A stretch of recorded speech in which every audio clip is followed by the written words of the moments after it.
الفاظ تو صحیح لکھ لیجیے، مجھے پڑھنے میں دقت ہوتی ہے۔ اجتماعی دعا حدیث سے ثابت ہے یا نہیں؟ دیکھیے ابھی شاید کل یا پرسوں ہی میں نے حضرت اقدس مفتی سعید احمد صاحب پالنپوری نور اللہ مرقدہ کی ایک آڈیو ہے جو میں نے اپلوڈ کی تھی کہ فرض نمازوں کے بعد اجتماعی دعا کی دلیل، تو آپ اس کو سن لیجیے، انشاءاللہ امید ہے کہ وہاں سے آپ کو بہتر جواب مل پائے گا میرے حساب سے، تو آپ اس کو سن لیجیے گا انشاءاللہ۔ ابھی کل پرسوں ہی اپلوڈ کی تھی چینل میں، ویڈیو میں جا کے آپ سرچ کیجیے، آپ کو مل جائے گی۔ عاطف اسلم کہہ رہے ہیں مفتی صاحب میں نے جب پڑھنے بیٹھتا ہوں تو مجھے بہت نیند آتی ہے، کیا کریں؟ چائے پی لیجئے، کافی پی لیجئے، یا تو بار بار وضو کرتے رہیے گا، یا تو بیٹھ کر کے پڑھ رہے ہیں تو کھڑے ہو جائیے، کھڑے ہو کر کے پڑھ رہے ہیں تو بیٹھ جائیے، تو یہ طریقہ اپنا لیجئے نیند بھگانے کا، اور تو کوئی طریقہ نہیں ہے، تو اپنے ذہن کو ان چیزوں کے اندر مشغول کر لیں، مصروف کر لیں جن سے نیند بھاگتی ہے۔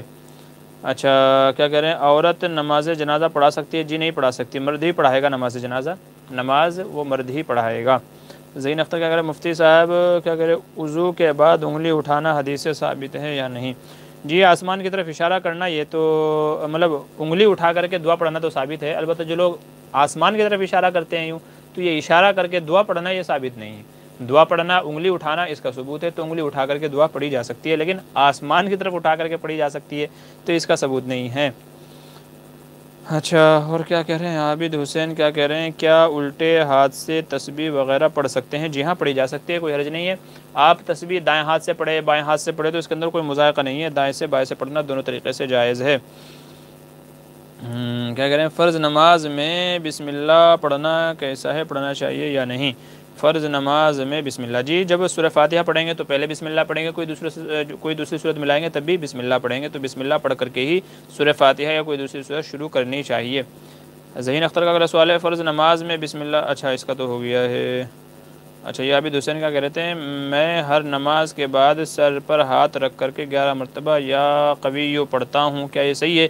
جی بعض حدیث سے اس کا ثبوت ہے، تو اس لیے یہ عمل کیا جا سکتا ہے۔ بہت سارے لوگ ہیں ہم نے دیکھا ہے ان کو کہ وہ نمازوں کے بعد میں یہاں سر پر ایسے ہاتھ رکھ کر کے پڑھتے ہیں یا قویو، تو اس وظیفے کی پڑھنے کی گنجائش ہے، تو یہ پڑھا جا سکتا ہے، چونکہ یا قویو اللہ کا نام ہے تو یہ لفظ بھی جائز ہے، صحیح ہے، اور یہ عمل بھی بعض روایت سے ثابت ہے، تو اس لیے اس دعا کو پڑھا جا سکتا ہے ہاتھ پر سر پر ہاتھ رکھ کر کے، ٹھیک ہے، کوئی مذائقہ نہیں ہے۔ آگے چلیے سید امام صاحب نے سجدہ سہو کیا لیکن مقتدی نے سلام پھیرے بغیر سجدے میں گیا، اس کی نماز ہو جائے گی؟ لیکن مقتدی نے سلام پھیرے بغیر سجدے میں گیا، کیا اس سے نماز ہو جائے گی؟ جی اگر دیکھیے اگر مقتدی جو تھا اگر وہ مسبوق تھا تو اس کے لیے تو یہی حکم تھا کہ بغیر سلام پھیرے سجدے میں جاتا، اور اگر وہ پہلے سے مسبوق نہیں تھا بلکہ شروع سے امام صاحب کے ساتھ شامل تھا تو پھر اس کے لیے بھی حکم یہی تھا کہ سلام پھیر کر کے نہیں ہاں ٹھیک ہے، نہیں مجھے شبہ ہو رہا ہے اس مسئلے میں، تو اس کے لیے معذرت چاہتا ہوں، انشاءاللہ میں تھوڑا اس کو دیکھ لوں گا تو پھر آپ کو صحیح بہتر طریقے سے بتا پاؤں گا، تو اس لیے اس مسئلے کو بعد کے لیے اٹھا کر کے رکھ لیجیے گا، بلکہ مجھے کمنٹ چھوڑ دیجیے گا تاکہ میں اس کو دیکھ کر کے بتا سکوں، مجھے شبہ ہو گیا ہے۔ ٹھیک ہے آگے چلتے ہیں۔ فیضان قاسمی آفیشیل کہہ رہے ہیں حضرت میں نے 2 مرتبہ کمنٹ کیا لیکن آپ نے جواب نہیں دیا، شاید میرا سوال اچھا نہیں تھا، ٹھیک ہے کوئی بات نہیں، اللہ آپ کے علم میں برکت دے اور ہر ایک کے ساتھ انصاف کا معاملہ کرنے کی توفیق دے۔ بھائی فیضان قاسمی پہلی بار میں کمنٹ میں آپ کا نام پڑھ رہا ہوں، نہیں تو اس سے پہلے ابھی تک میں نے آپ کا کمنٹ دیکھا نہیں، آپ کا کیا کمنٹ تھا، براہ کرم دوبارہ بھیج دیجئے، میں ہر ایک کے سوال کا جواب دے رہا ہوں ترتیب وار، کسی کا اگر چھوٹ جاتا ہے تو وہ برا نہ مانے، دوبارہ کمنٹ کر دیجئے، کوئی مسئلہ نہیں ہے۔ آپ کہہ رہے ہیں کہ آپ نے 2 بار پوچھا ہے، اللہ گواہ ہے کہ پہلی بار فیضان قاسمی آپ کا نام پڑھ رہا ہوں میں، تو اس لیے دوبارہ کمنٹ کر دیجئے گا۔ آپ نے تو یار کتنی بڑی بات کہہ دی، اللہ ہر ایک کے ساتھ انصاف کا معاملہ کرنے کی توفیق دے۔ بھائی نہ میں آپ کو جانتا ہوں نہ مجھے آپ سے کوئی ذاتی دشمنی ہے کہ میں آپ کا کمنٹ چھوڑ دوں گا، ایسی تو کوئی بات نہیں ہے، میں ترتیب بار ہر ایک کے جواب کا سوال کا جواب دے رہا ہوں، تو ہو سکتا ہے کبھی غفلت میں چلا گیا ہو تو آپ دوبارہ کر لیجئے، مسئلہ نہیں ہے، تو ایسی بات نہ کریں بھائی۔ ذہین میر کہہ رہے ہیں ٹوپی لگانے کا ثبوت حدیث سے بتاؤ۔ جی ٹوپی تو حدیث سے ثابت ہے، نبی کریم صلی اللہ علیہ وسلم کی حدیث ہے، آپ نے فرمایا کہ ہم میں اور قریش میں کفار میں ایک فرق ہے کہ وہ لوگ بغیر ٹوپی کے امامہ پہنتے ہیں اور ہم ٹوپی لگا کر کے امامہ پہنتے ہیں۔ احادیث میں حضور صلی اللہ علیہ وسلم کی ٹوپیوں کے کلر بھی آئے ہوئے ہیں، اور حضور کہاں کی ٹوپی پہنتے تھے وہ بھی روایت ہے، تو اگر آپ کو مزید تفصیل دیکھنی ہے تو شمائل ترمذی میں آپ ڈھونڈ لیجئے، شمائل ترمذی میں آپ دیکھ لیجئے، وہاں آپ کو پوری تفصیل مل جائے گی انشاءاللہ۔ بہرحال ٹوپی کا ثبوت ہے، حضور بھی پہنتے تھے اور صحابہ بھی پہنتے تھے۔ ذہین میر کا اگلا سوال ہے، آج کے تو مطلب انعام کے حقدار تو ذہین بھائی ہیں، کیونکہ ان سے زیادہ سوالات اب تک کسی نے نہیں پوچھے ہیں۔ تو ذہین بھائی برائے کرم آپ تھوڑا اسٹاپ کر لیجئے، تھوڑا رک جائیے، تاکہ دوسرے حضرات کو بھی میں جواب دے دوں۔ ہو سکتا ہے کہ آپ ہی کے سوال کے چکر میں یہ جو ہمارے بھائی ناراض ہو رہے ہیں فیضان قاسمی، ہو سکتا ہے کہ انہی کا ہی سوال آپ کے چکر میں رہ گیا ہو۔ تو اللہ کے واسطے بس آپ کوئی اور نیا سوال نہ پوچھیں، بلکہ دوسرے حضرات کو بھی موقع دیں تاکہ میں ان کے بھی سوالات کے جواب دے دوں، ٹھیک ہے۔ اچھا اگلا سوال ہے، حافظ کیا جماعت میں 10 آدمیوں کو لا سکتے ہیں؟ کہ بھائی جتنے چاہے آدمیوں کو لے کر کے آ جاؤ، جتنے چاہے آدمیوں کو لے کر جاؤ، کوئی مسئلہ نہیں ہے، کتنے بھی حافظ ہیں اس سے کوئی فرق نہیں پڑے گا۔ عابد حسین میڈیا کریں، میں کسی کو کہتے ہوئے سنا کہ الٹے ہاتھ پر تسبیح وغیرہ پڑھنا خلاف سنت ہے، ایسا نہیں ہے، خلاف سنت کچھ نہیں ہے، دونوں ہاتھوں پہ پڑھنے کی اجازت ہے، دائیں پہ پڑھ لے چاہے بائیں پہ پڑھ لے، تو کوئی مذاقہ نہیں ہے، کوئی حرج نہیں ہے، پڑھا جا سکتا ہے۔ اچھا ذہین آگے سوال ہے، عورت کے کیا کریں نماز جنازہ نہیں پڑھا سکتی؟ جی نہیں پڑھا سکتی، بلکہ مرد ہی پڑھائے گا، عورت کی بھی مرد ہی پڑھائے گا، عورت نہیں پڑھا سکتی۔ آگے سوال ہے، مفتی صاحب انگلش کا کھانا کیا کہہ رہے ہیں آپ؟ مفتی صاحب ENG کا کھانا حدیث سے ثابت ہے یا نہیں؟ انگلش کہہ رہے ہیں، کیا کہہ رہے ہیں آپ؟ یہ تو تھوڑا اس کو شارٹ فارم مت لکھیے، ضروری نہیں ہے کہ آپ سمجھتے ہوں تو میں بھی سمجھتا ہوں، تو اس کی فل فارم لکھ دیجیے گا۔ اچھا کیا کہہ رہے ہیں، تبسم انصاری کا اگلا سوال ہے، عورت گندا رنگ حیض کے شروع اور آخر میں دیکھے تو شمار کون سا ہوگا، شروع یا آخر؟ جی شروع سے ہی شمار ہوگا، جو آپ کی عادت ہے، تو عادت کے مطابق اگر خون آیا ہے تو ظاہر سی بات ہے کہ وہ شروع سے ہی شمار ہوگا۔ آپ دیکھ لیجئے کتنے دن آیا ہے، تو اس عادت کے اندر جو بھی آیا ہوا ہے تو وہ تمام کا تمام ہے شمار ہوگا، ٹھیک ہے۔ تو مفتی صاحب عید کی نماز کے بعد مصافحہ کیا حکم ہے؟ بھئی مصافحے کا حکم بہتر ہے کہ نہ کیا جائے، چونکہ لوگوں نے آج اس کو عادت بنا لیا ہے، رسم اور رواج بنا لیا ہے، تو اس لیے عید کی نماز کے بعد مصافحہ نہ کیا جائے، چونکہ اس کا احادیث وغیرہ سے ثبوت نہیں ہے، بلکہ یہ مروی ہے کہ عید کے دن جب صحابہ ایک دوسرے سے ملتے تو دعا دیتے تھے، لیکن مصافحہ کرتے تھے، گلے ملتے تھے، اس کا ثبوت نہیں ہے، تو اس لیے مصافحہ کرنے سے بچنا چاہیے۔ اچھا ذہین میر آگے سوال کر ڈالا، مفتی صاحب مسجد کی بجلی یوز کر سکتے ہیں کیا؟ جی نہیں، اپنے ذاتی استعمال میں مسجد کی بجلی استعمال کرنا جائز نہیں ہے، مسجد کی بجلی اپنے ذاتی استعمال میں استعمال کرنا جائز نہیں ہے۔ اگر کسی نے نادانی میں کر لی ہے تو اتنی رقم صدقہ کر دے، 10 20 50 روپے صدقے کی پیٹی میں ڈال دیجئے تاکہ وہ اس کا کفارہ بن جائے، باقی اپنی ضرورت میں استعمال کرنا جائز نہیں۔ بزم بیان کہہ رہے ہیں، مفتی صاحب اگر حاملہ عورت کا انتقال ہو جائے اور اس کے پیٹ میں بچہ اور یہ گمان ہو کہ بچہ زندہ ہے تو اس کے بارے میں کیا حکم ہے؟ برائے کرم رہنما کیجیے۔ جی امام ابو حنیفہ رحمۃ اللہ علیہ کا مسلک یہ ہے کہ اگر یقینی طور پر ہے تو پھر آپریشن کے ذریعے سے بچے کو نکال لیا جائے گا، جبکہ یقین ہو کہ بچہ زندہ ہے، اگر یہ ہے تو پھر اس کو نکال لیا جائے گا، یہ امام ابو حنیفہ رحمۃ اللہ علیہ کا مسلک ہے۔ کیا کہہ رہے ہیں فینو مفتی معمر بدر حضرت، اور کتنی دیر آپ کا لائیو چلے گا؟ جی 1 گھنٹہ 16 منٹ ہو گئے ہیں، تو بس ٹھیک ہے انشاءاللہ 5-6 منٹ اور ہے، بھئی بقیہ لوگوں سے گزارش ہے کہ وہ اور سوال نہ کریں، بس میں 2-4 سوالات ہیں ان کے لوگوں کے جوابات دے دیتا ہوں، جی ٹھیک ہے، بس 2-4 منٹ اور، باقی حضرات وہ سوال نہ کریں، ٹھیک ہے۔ اچھا ذہین کیا کریں، مجھے آپ سے بہت ہی طبی زیادہ سوال آج میرا ہے، ایسا نہیں ہے، آپ کو جو سوال پوچھنا ہو تو آپ بعد میں رابطہ کر لیجیے گا، ہمارا نمبر رہے گا نا تو وہ کر لیجیے گا، تو پھر اگلے ہفتے آپ کر لیجیے گا، ٹھیک ہے، اگلے ہفتے کر لیجیے گا، ہر ہفتے 2-4 سوال کافی ہیں، یا کسی کو سوال نہ آ رہے ہوں تو سوال کیجیے گا، چونکہ اگر آپ ہی کرتے رہیں گے تو دوسرے لوگوں کے ہاتھ سے موقع نکل جائے گا، وہ بیچارے دوسرے محروم رہ جائیں گے۔ ابھی بھی آپ نے دیکھا ایک صاحب ناراض ہو کے چلے گئے، کہہ رہے ہیں آپ انصاف نہیں کر رہے ہیں، میں نے 2 بار پوچھا مگر آپ نے جواب نہیں دیا، اور واللہ گواہ ہے مجھے تو پتہ بھی نہیں کہ انہوں نے کب کمنٹ کیا کب نہیں کیا، میں تو ترتیب وار سب کے سوالات کے جوابات پڑھتا آ رہا ہوں، دیتا آ رہا ہوں، تو ایسا نہ کریں۔ اچھا اور کیا کریں مفتی صاحب، عمدہ کھانا حدیث سے ثابت ہے؟ انڈا کھانا، اچھا انڈا حدیث سے ثابت ہے نہیں، اس کا تو مجھے پتہ نہیں ہے، لیکن باقی یہ کہ کھانا کی تو اجازت ہے بہرحال، چونکہ حلال چیز ہے، کوئی حرام چیز تو ہے نہیں، تو انڈا کھایا جا سکتا ہے۔ انڈا اگر لکھنا تھا تو اے سے لکھتے، آپ نے یو سے لکھ دیا ہے، ٹھیک ہے۔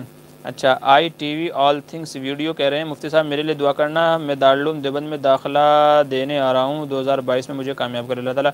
جی ہماری دعائیں آپ کے ساتھ میں، اللہ تعالیٰ آپ کو کامیاب کرے، دارالعلوم میں آپ کا داخلہ ہو، اور یہ دعائیں ہیں کہ اللہ تعالیٰ آپ کو عالم بعمل بنائے اور آپ کی ذات کو لوگوں کے لیے نفع مند بنائے، اور آپ کے ذریعے سے تمام امت کو فائدہ پہنچے، پوری دنیا کو آپ کے ذریعے سے فائدہ پہنچے، یہ ہماری دعائیں ہیں۔ آپ جائیں اور ساتھ میں ماں کی دعائیں لے کر کے جائیں، اپنے اساتذہ سے مل کر کے جائیں، جو پرانے اساتذہ ہیں چھوٹے چھوٹے جنہوں نے آپ کو قاعدہ پڑھایا، ان سے بھی دعائیں لے کر کے جائیں، تاکہ تمام لوگوں کی دعائیں مل کر کے آپ کو کامیاب کر دیں انشاءاللہ۔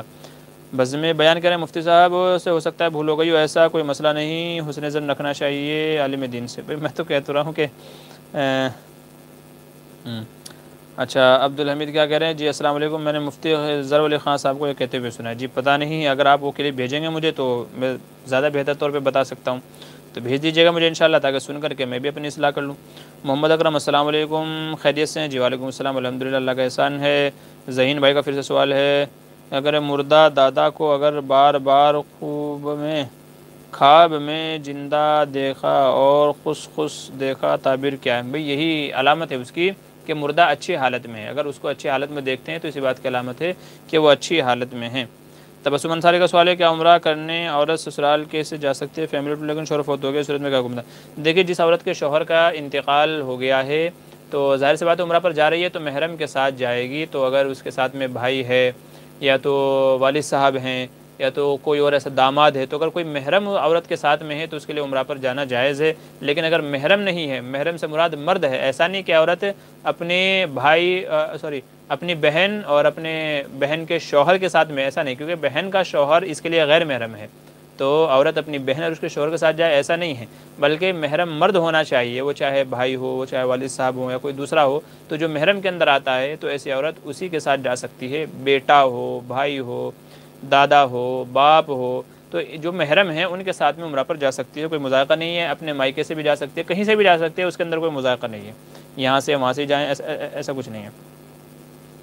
مفتی صاحب انگلش دیکھنا اور ہندی سیکھنا چاہیے؟ جی ہاں، ہندی اور انگلش دونوں سیکھنا چاہیے، کوئی مذائقہ نہیں ہے۔ زمانے کے اعتبار سے، حالات کے اعتبار سے جس چیز کی ضرورت ہو تو اس کے اندر مہارت حاصل کرنی چاہیے، اس کو سیکھنا چاہیے، چونکہ اللہ نے ہمیں یہاں ڈالا ہے، ہمیں دنیا میں پیدا کیا ہے، تو یہاں جب تک رہنا ہے ضروریات کے لیے ضروری ہے کہ جو چیزیں ضروریات زندگی سے جڑی ہوئی ہیں تو ان کو سیکھا جائے، تبھی زندگی بہتر اور کامیاب ہو سکتی ہے۔ ذہین بھائی کہہ رہے ہیں مفتی صاحب آپ کو ہندی آتی ہے؟ جی مجھے ہندی آتی ہے الحمدللہ۔ اچھا کیا کہہ رہے ہیں، قنوت نازلہ آج کل پڑھ سکتے ہیں؟ جی ہاں پڑھ سکتے ہیں، قنوت نازلہ جب چاہے پڑھی جا سکتے ہو، کوئی مذائقہ نہیں ہے، لیکن احناف کے نزدیک یہ ہے کہ قنوت نازلہ جب مسلمانوں پر سخت مصائب اور پریشانیاں ہوں تب پڑھی جائے۔ امام شافعی کے نزدیک یہ ہے کہ روزانہ فجر کی نماز میں پڑھی جائے، اور ہمارے یہاں یہ ہے کہ صرف مصائب کے وقت میں پڑھی جائے، مشکلات کے وقت میں، تو اگر آپ کے یہاں ایسے حالات ہیں تو آپ پڑھ سکتے ہیں، کوئی مسئلہ نہیں ہے۔ فین آف مفتی محمد کہیں مفتی صاحب ہر ایک سے محبت کرتے اور انصاف سے سب کے سوال کا جواب دے۔ بھائی میں تو کوشش تو یہی کرتا ہوں، لیکن اگر پھر بھی کسی کا رہ جائے تو معذرت چاہتا ہوں۔ جی محسن شیخ کہہ رہے ہیں کیا حافظ قرآن 10 لوگوں کو جنت لے کے جا سکتا ہے؟ پر وہ 10 لوگ کون ہو سکتے ہیں؟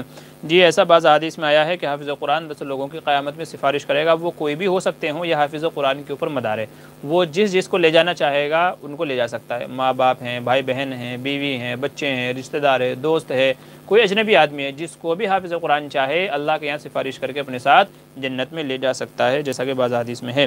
تبسم انصاری کہہ رہے ہیں سلام کرنے کے بعد بڑے جو سر پر ہاتھ پھیرا کرتے ہیں جائز ہے؟ جی ہاں یہ عمل جائز ہے، وہ بطور پیار و محبت اور بطور دعا کے ہوتا ہے، تو سر پر ہاتھ پھیرنا ان کا جائز ہے، یہ بطور عنایت بطور محبت کے ہوتا ہے، تو اس میں مذائقہ نہیں ہے۔ کہہ رہے ہیں امام کو سورہ فاتحہ کے بعد آمین پڑھنا چاہیے یا نہیں؟ جی پڑھنا چاہیے، ہلکی آواز سے، زور سے نہیں، ہلکی آواز سے، تو ہم بھی آمین کے قائل ہیں، ایسا نہیں ہے، لیکن جو مسئلہ مختلف بھی ہے وہ زور سے اور آہستہ سے، تو ہم کہتے ہیں کہ آہستہ سے پڑھنی چاہیے، تو امام صاحب کو بھی مقتدیوں کو بھی آہستہ آواز سے آمین کہنا چاہیے۔ محمد اکرم کہہ رہے ہیں آپ واٹس ایپ نمبر کیا ہے؟ میں سہارنپور سے ہوں، آپ کون سی جگہ سے ہیں؟ جی میں بھی سہارنپور سے ہی ہوں، آپ باقی واٹس ایپ پہ رابطہ کر لیجئے، انشاءاللہ وہاں آپ کو پوری تفصیل آپ کو میں بتا دوں گا میں کہاں سے ہوں۔ تو اور رہی بات ہمارے نمبر کی، تو پرانی ویڈیوز میں ہمارا نمبر آتا ہے، اور یا تو ہمارے یوٹیوب چینل کے اباؤٹ میں جا کر کے دیکھ لیجئے، ویڈیوز ہے، کمیونٹی ہے، چینل ہے، تو اباؤٹ میں جا کر کے دیکھ لیجئے، اباؤٹ میں جہاں ہمارے بارے میں تفصیل ہے تو وہاں نیچے ہمارا ای میل آئی ڈی بھی ہے، فون نمبر بھی ہے، تو وہاں سے فون نمبر آپ لے لیجئے گا۔ جی ایم ایس حسین السلام علیکم۔ وعلیکم السلام۔ حافظ زید کہہ رہے ہیں شب برات پر روحیں وغیرہ ملاتے ہیں، شریعت میں کیسا ہے؟ جی میں شروع میں عرض کیا تھا کہ یہ سب من گھڑت ہے، یہ خرافات ہے، شب برات میں روحیں وغیرہ نہیں آتی، اور جو کہہ رہے ہیں آپ ایک دوسرے سے ملتی ہیں، آپس میں ملاقات کرتی ہیں، تو اس کا بھی حدیث میں کوئی ذکر نہیں ہے، جہاں تک کہ میرا مطالعہ ہے، تو میرے مطالعے کے میرے علم کے حساب سے میرے علم میں ایسے کوئی روایت نہیں ہے کہ روحیں آپس میں ملتی ہوں یا گھروں میں آتی ہوں۔ خسر بھی محرم ہوں گے کہ نہیں؟ جی ہاں خسر بھی محرم ہے، سسر اور خسر بھی کیا ہے؟ محرم ہے، تو ان کے ساتھ بھی عمرے پر جا سکتا ہے، لیکن اگر سسر اور بہو دونوں جوان ہوں تو پھر ساتھ میں رہنے سے بچنا چاہیے کہ نہ جانے شیطان کب گناہ کے اندر ملوث کر دے۔ تو اگر جوان ہوں تو پھر بچنا چاہیے، احتیاط کرنا چاہیے۔ پھر بعض علماء نے پردے کا بھی حکم دیا ہے کہ اگر فتنے کا اندیشہ ہے، دونوں جوان ہیں، تو پھر سسر سے بھی پردہ کرنا چاہیے، حالانکہ پردہ نہیں ہے لیکن فتنے کی وجہ سے پردہ کرنا چاہیے۔ اور اگر بوڑھے ہیں، ایسے کوئی فتنے کا اندیشہ نہیں ہے، تو پھر پردہ نہیں ہے، پھر عمرہ وغیرہ پر بھی جایا جا سکتا ہے۔ ذہین بھائی کہہ رہے ہیں سورہ یاسین قبرستان پڑھنے سے مردے کا عذاب دن میں دور ہوتا ہے اور ایک بڑا یاسین پڑھنے۔ دیکھو مطلقاً احادیث میں سورہ یاسین پڑھنے کا حکم دیا گیا ہے۔ اقروا، شاید مجموع الزوائد کی روایت ہے، اقروا علی موتاکم یاسین، کہ اپنے مرنے والوں پر یاسین پڑھا کرو۔ تو یہ قرآن کریم کی صورت ہے، انشاءاللہ امید ہے کہ اس کو پڑھیں گے تو اللہ تعالیٰ عذاب کے اندر تخفیف پیدا فرما دیں گے۔ اب دن میں ایک بار دو بار آپ جتنی بار چاہے پڑھ سکتے ہیں، کوئی مذائقہ نہیں ہے۔ بس میں بیان کہنا ہے جناب فیضان قاسمی صاحب، مفتی صاحب ہر کسی کے سوال کا جواب دیتے ہیں، ایسا کوئی مسئلہ نہیں ہے بھائی۔ بزم بیان آپ ذرا اوپر جا کر کے چیٹ میں چیک کر لیں کہ ان کا کوئی سوال آیا ہے کہ نہیں۔ اگر کوئی سوال آیا ہے تو براہ کرم آپ لکھ دیں مجھے، میں 2-3 منٹ اور لائیو ہوں تو آپ جا کر کے اوپر چیٹ میں چیک کر لیں کہ ان کا کوئی سوال آیا کہ نہیں۔ ہو سکتا ہے مجھ سے مس ہو گیا ہو تو ذرا آپ بتا دیں مجھے، یہ آپ کی ذمہ داری ہے، میں اتنا دوسرے لوگوں کے سوال کے جواب دے دیتا ہوں۔ اچھا ذہین میر کہہ رہے ہیں کہ مجھے مفتی صاحب دماغ میں بہت سوال پیدا ہوتے ہیں، کیا کروں؟ بھائی بعد میں جو ہے پوچھ لیا کیجئے، بہتر ہے کہ آپ اپنے یہاں جو مسجد کے امام صاحب ہیں نا، جو عالم صاحب ہیں، ان سے رابطہ کر لیجئے، ان کے ٹچ میں رہیے، انشاءاللہ وہ آپ کے سارے سوالوں کے جوابات دے دیں گے، ٹھیک ہے؟ تو ان سے رابطہ کر لیجئے، بڑا آسان ہے ان کے لیے، وہ آپ کو ہر وقت مل جائیں گے، ہر نماز میں مل جائیں گے۔ میں ہر نماز میں نہیں ملوں گا، میں صرف اتوار کے دن آپ کو یہاں ملتا ہوں۔ آج تو ظہر کے بعد رکھا ہے، چونکہ مغرب کے بعد اور کئی سارے کام کاج ہیں، تو کئی ساری مصروفیات ہیں، ان کی وجہ سے ظہر کے بعد رکھا ہے، نہیں تو ہر اتوار کو عشاء کے بعد ہوتا ہے 9 بجے۔ تو بہرحال اچھا کیا کہہ رہے ہیں قبر پر پھول ڈالنا کیسا ہے، حدیث سے ثابت تھا؟ جی نہیں، حدیث سے اس کا ثبوت نہیں ہے کہ قبر پر پھول وغیرہ ڈالے جائیں، یہ منع ہے۔ تو قبروں پر پھول ڈالنے والی بات غلط ہے، بلکہ حضور صلی اللہ علیہ وسلم کو تو معلوم ہو گیا تھا کہ ان کو عذاب ہو رہا ہے، تو اگر آپ کو بھی پتہ ہو کہ ہاں اس کو عذاب ہو رہا ہے، اللہ جبریل کے ذریعے بتا دے، آپ کے اوپر وہی اترے، تو الگ بات ہے کہ بھئی آپ کو بھی معلوم ہو جائے کہ ہاں اس کو عذاب ہو رہا ہے اور اس کی شفا اس میں ہے، تو آپ بھی رکھ سکتے ہیں۔ لیکن ظاہر سی بات ہے کہ یہ بات محال ہے، ناممکن ہے، کسی اور کو پتہ ہی نہیں ہے کہ اس کو عذاب ہو رہا ہے کہ نہیں ہو رہا ہے، تو وہ حضور کی خصوصیت تھی، صفت تھی۔ علماء یہی فرماتے ہیں کہ بھئی حضور نے جو ٹہنی رکھی تھی، شاخ گاڑی تھی، تو اس کی وجہ یہی تھی کہ حضور کو معلوم ہو گیا تھا وحی کے ذریعے سے، اور حضور کو یہ بھی معلوم ہو گیا تھا کہ آپ یہ ٹہنی اگر گاڑیں گے تو اس کو عذاب میں ہلکا کر دیا جائے گا، تخفیف ہو جائے گی، تو اس لیے حضور نے کیا تھا، تو وہ حضور کی صفت تھی، اور صرف اسی مردے کی صفت تھی، وہ اور کی صفت نہیں تھی۔ بقیہ اور کوئی حدیث آپ کو ایسی نہیں ملے گی کہ حضور ہر ایک کی قبر پر ٹہنی گاڑتے پھر رہے ہیں، ہر ایک کی جو ہے اس پہ جا کے قبر پہ جا کے پھول چڑھاتے پھر رہے کہ اس کا عذاب ہلکا ہو جائے۔ تو جب کسی اور حدیث میں نہیں ہے تو مطلب یہی ہے کہ یہ مسئلہ الگ ہے بقیہ مسئلوں سے، لہذا اس مسئلے پر قیاس کرتے ہوئے یہ کہنا کہ پھول ڈالنے کا ثبوت ہے، پھول ڈال سکتے ہیں، یہ غلط ہے۔ تو قبروں پر پھول ڈالنا چڑھانا جائز نہیں ہے۔ اچھا آگے چلیے، تندرست کیا اچھا اور کیا کہہ رہے ہیں؟ جی ایم ایس حسین کہہ رہے ہیں چونا بھٹی مسجد ممبئی میں فجر کی نماز کے دوران کچھ عربی دعائیں چل رہی تھی، وہ کیا ہو رہا تھا پوری تفصیل میں بتائیں، میں بھول رہا ہوں۔ وہ کیا پڑھ رہے ہیں تو وہ تو وہی بتا سکتے ہیں، لیکن میرے خیال سے قنوت نازلہ پڑھی جا رہی ہوگی، اگر پڑھی جا رہی ہوگی تو قنوت نازلہ ہی پڑھی جا رہی ہوگی جو مصیبت کے وقت میں پڑھی جاتی ہے، ہم نے بھی پڑھی تھی ہماری مسجد میں، تو وہی ہو سکتی ہے، غالب گمان وہی ہے، چونکہ اور تو کوئی ایسی دعائیں ہیں نہیں جو الگ سے نماز میں پڑھی جائیں، صرف قنوت نازلہ ہی ہے، تو وہی پڑھی جا رہی ہوگی۔ اچھا ذہین اختر کہہ رہے ہیں سب سے ریکویسٹ ہے میرے صحت کے لیے دعا کرے۔ اچھا ٹھیک ہے، تندرست آدمی نفل نماز بیٹھ کر پڑھ سکتا ہے؟ یعنی جی بیٹھ کر کے پڑھ تو سکتا ہے لیکن ثواب آدھا ملے گا۔ تندرست آدمی اگر بیٹھ کر کے نماز پڑھتا ہے تو اجازت ہے، لیکن ثواب آدھا ملے گا، تو اس لیے بہتر ہے کہ کھڑا ہو کر کے پڑھے۔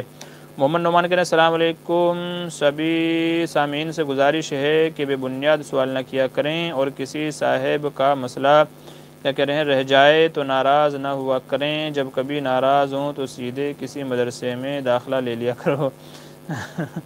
خیر جزاک اللہ بھائی، نعمان بھائی جزاک اللہ، شکریہ۔ اچھا سید ساجد کہہ رہے ہیں شب برات میں قبرستان جانا کیسا ہے؟ بھائی جیسا کہ آج کل ہم لوگوں نے رواج بنا لیا ہے تو رواج غلط ہے، کبھی کبھار زندگی میں چلی جائیں تو اجازت ہے، جیسا کہ حضور صلی اللہ علیہ وسلم گئے تھے، کبھی کبھار تو چلے جائیں، چپکے سے چلے جائیں تو اجازت ہے۔ باقی چراغاں کل کے دوستوں کو ساتھ میں لے کر کے بلا کر کے جانا ہے، یہ سب باتیں غلط ہیں۔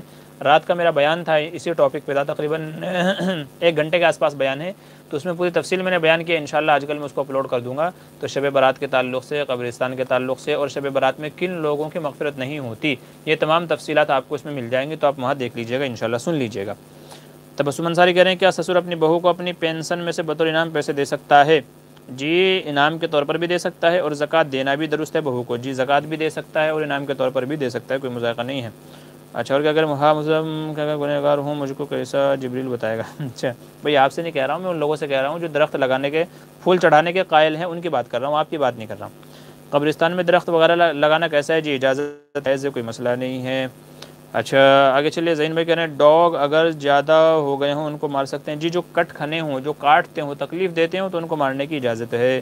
اگلا سوال ہے مفتی صاحب آپ دن میں کتنا پارہ پڑھتے ہو؟ بھئی یہ سوال نہیں پوچھے تو یہ زیادہ اچھا ہے، بہرحال وہ میرا اللہ کا معاملہ ہے تو میں مناسب نہیں سمجھ رہا ہوں فی الحال بتانا، ٹھیک ہے۔ اچھا آگے چلیے، مفتی صاحب کیا کہہ رہے ہیں فضائل اعمال پڑھنا کیسا ہے؟ اس کتاب میں صحیح احادیث ہیں یا ضعیف؟ جی ہر طرح کی احادیث ہیں، اس میں صحیح بھی ہیں ضعیف بھی ہیں، تو بہرحال اور تمام احادیث کا حوالہ بھی اس میں لکھا گیا ہے، تو اس لیے پڑھا جا سکتا ہے، کوئی مذائقہ نہیں ہے۔ کسی حدیث کے بارے میں اگر آپ کو ڈاؤٹ ہو تو اپنے علماء سے پوچھ لیا کریں، رابطہ کر لیا کریں۔ مفتی صاحب اذان کے وقت قرآن پڑھ سکتے ہیں؟ جی اگر آپ مسجد میں ہیں تو اذان پڑھ سکتے ہیں، مسجد سے باہر ہیں تو آپ تلاوت جاری بھی رکھ سکتے ہیں، اور بہتر ہے کہ قرآن بند کر کے اذان کا جواب دیا جائے، چونکہ تلاوت آپ بعد میں بھی پڑھ سکتے ہیں لیکن اذان کا جواب بعد میں نہیں دے سکتے، تو اس لیے بہتر ہے کہ آپ تلاوت بند کر کے اذان کا جواب دیں۔ فرض نماز کے بعد دعا کا ثبوت، عادل ندوی کا سوال ہے۔ جی میں نے عرض کیا کہ مفتی سعید احمد صاحب پالن پوری نور اللہ مرقدہ کی آڈیو میں نے ابھی کل ہی میں نے اپلوڈ کی تھی، فرض نماز کے بعد اجتماعی اچھا آپ نے صرف دعا کے ثبوت کا ذکر کیا ہے، اجتماعی کی بات نہیں کی ہے، تو جہاں تک بات ہے دعا کے ثبوت کی تو اس سلسلے میں حدیث ہے، نبی کریم صلی اللہ علیہ وسلم سے پوچھا گیا کہ کون سے وقت میں دعا زیادہ قبول ہوتی ہے، تو آپ نے فرمایا عقیب الصلاۃ، نماز کے بعد۔ آپ نے کیا فرمایا؟ نماز کے بعد دعا زیادہ قبول ہوتی ہے، تو اس سے ہم کو یہ پتہ چلتا ہے، آپ حدیث دیکھ لیجئے گا، گوگل کر لیجئے گا تو گوگل پہ بھی آپ کو مل جائے گی، یا آپ بعد میں مجھ سے رابطہ کیجئے گا، انشاءاللہ میں آپ کو بھیج دوں گا۔ تو جب آپ سے پوچھا گیا کہ کس وقت دعا زیادہ قبول ہوتی ہے تو آپ نے فرمایا نماز کے بعد، تو یہ حدیث ہم کو یہ بتا رہی ہے کہ فرض نماز کے بعد دعا مانگی جا سکتی ہے۔